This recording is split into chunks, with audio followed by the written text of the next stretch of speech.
दोस्तों, आप सभी को शायद पता होगा क्योंकि मैंने मेरे चैनल पे 2 महीने पहले से ही बता रहा हूँ कि बीएसएनएल का जो प्राइमरी लेवल पे 1 लाख 4G टावर इंस्टॉलेशन का काम चल रहा है वो खत्म हो जाने के बाद बीएसएनएल रुकेगा नहीं। बीएसएनएल और भी ज्यादा टावर लगाएगा और अप्रॉक्स मुझे ये लग रहा है क्योंकि एक्सपर्ट्स के द्वारा कहा जा रहा है कि total 2.5 lakh 4G tower BSNL पूरे पैन इंडिया पे लगाएगा।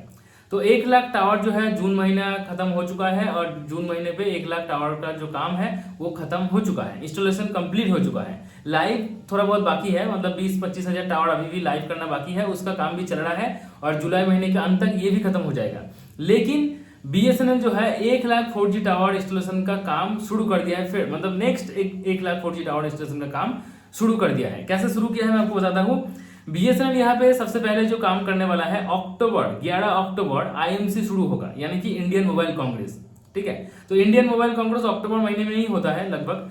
तो अक्टूबर महीने पे जब आईएमसी चलेगा तब जो पीएम श्री नरेंद्र मोदी जी जब आएंगे तो वहां पर उनको ये अप्रोच दिया जाएगा और अप्रूवल लेने की कोशिश किया जाएगा। और एक्सपर्ट्स के द्वारा ये कहा जा रहा है कि हाँ, आईएमसी जब चलेगा तब अप्रोच किया जाएगा और उसी अक्टूबर महीने पे ही ये शायद अप्रूव हो जाए।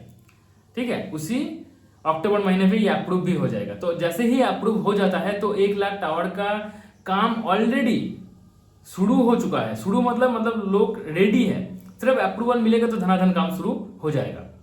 और ये काम उतना देरी नहीं होगा, ये जो डिले हुआ ना इतना डिले नहीं होगा। क्यों नहीं होगा? क्योंकि देखिए पहली बार जब कुछ काम करना होता है ना, ये जो काम हुआ देसी 4G लॉन्च करने का, ये काम एकदम पहली बार हुआ। पूरे विश्व में 4 देश है, फिनलैंड, स्वीडन, साउथ कोरिया और चीन। ये 4 देश अपना खुद का बनाया हुआ टेलीकॉम सेक्टर है उनके पास खुद का बनाया हुआ 4G 5G यूज कर रहे हैं। अभी भारत जो है 5th कंट्री हो चुका है जो खुद का बनाया हुआ 4G यूज कर रहा है। तो अगर कोई एकदम नया चीज बनाएगा और खुद से ही बनाएगा तो टाइम तो लगेगा ही लगेगा, क्योंकि यहाँ पर इंडियन इंजीनियर्स है, इंडियन वेंडर्स है, इंडियन कंपनीज है। किसी भी बाहर के कंपनी का मदद भी नहीं लिया जा रहा था, किसी भी बाहर के लोगों का भी मदद नहीं लिया जा रहा था, तो इसीलिए टाइम लगा।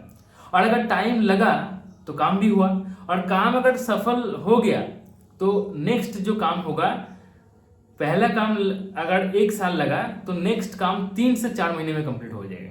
तो यानी कि आप मान के चल सकते हैं कि 2026 के फर्स्ट क्वार्टर के अंदर ही आपको बाकी के 1 लाख टावर पूरे पैन इंडिया पे देखने को मिल जाएगा। और साथ ही साथ 2025 के अंत तक मेट्रोपॉलिटन सिटीज के अंदर बीएसएनएल का 5G भी आपको देखने को मिलेगा। यस, 2025 के अंत तक बीएसएनएल का 5G भी आपको देखने को मिल जाएगा मेट्रोपॉलिटन सिटीज के अंदर। तो 4G और 5G के ऊपर बीएसएनएल धनाधन काम शुरू कर दिया है, चल भी रहा है और बहुत सारे एरिया के अंदर 4G बहुत बढ़िया स्पीड दे रहा है। जैसे कि अगर मैं मेरे एरिया की बात करूं तो अभी तक 4G तो आया नहीं, कभी कभार 4G पकड़ लेता है छत में, मैं जब छत में जाता हूँ, लेकिन 3G का जो स्पीड है ना बहुत ही बढ़िया स्पीड है। यहाँ पे मैं वीडियो अपलोड भी कर सकता हूँ, डाउनलोड भी कर सकता हूँ, वीडियो 1080p में देखता हूँ, कोई बफरिंग नहीं, कुछ भी नहीं। मेरे एरिया के लोग ऑनलाइन गेम्स भी खेल रहे हैं, एकदम बीएसएनएल यूज कर रहे हैं धनाधन, और बहुत ही कम पैसा का रिचार्ज भी कर रहे हैं। तो मेरे एरिया पे तो बहुत बढ़िया है। और रिपोर्ट के थ्रू हमें ये पता भी चलता है कि 70% एरिया के अंदर, भारत के 70% एरिया के अंदर बीएसएनएल का नेटवर्क बढ़िया ही है। तो देखते हैं कि 1 लाख टावर जो है, अभी सुनने को तो आ रहा है कि 26 के फर्स्ट क्वार्टर में हो जाएगा। मुझे भी लगता है कि हाँ हो ही जाएगा। आपको क्या लगता है नीचे कमेंट में बताइए, और देखते हैं कि कब कुछ हो पाता है। तो आज के लिए इस छोटे से वीडियो था, छोटा सा इन्फॉर्मेशन था। अगर वीडियो को पसंद आया है तो लाइक जरूर कीजिए, चैनल को सब्सक्राइब करके बेल आइकन को प्रेस करके ऑल नोटिफिकेशन में क्लिक करना मत भूलिएगा। आज के लिए इतना ही, goodbye and take care.